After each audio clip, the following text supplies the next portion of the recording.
Gel gönlüm gel nasihat vereyim. Yastık taşın sever yarım jıtma. Ben dumansam akıl sana vereyim. Kebemenin karı atamın jıtma.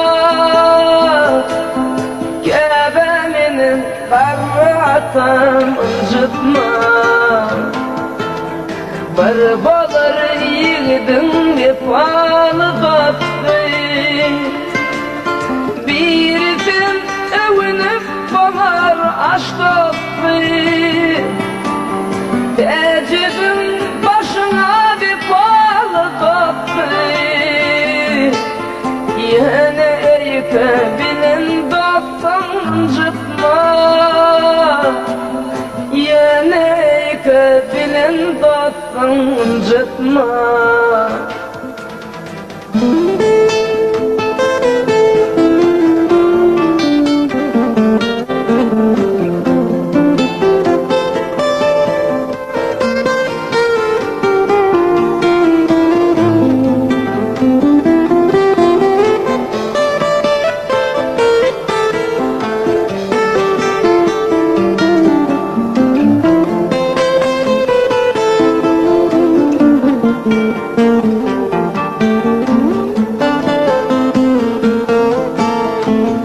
Bilindin konma kadar enleme.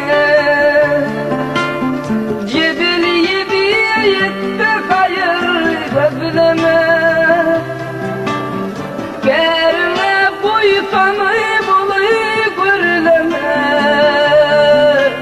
Nirde bolsam dost yarını incitma. Nirde bolsam dost yarını incitma. Şimdi ağlar aydar akıl sesi. Övet etmen özge yiğidin gülüne.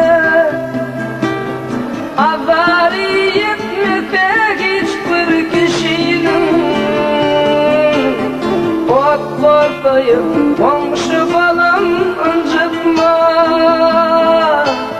Ot ortayım komşu balam incitma.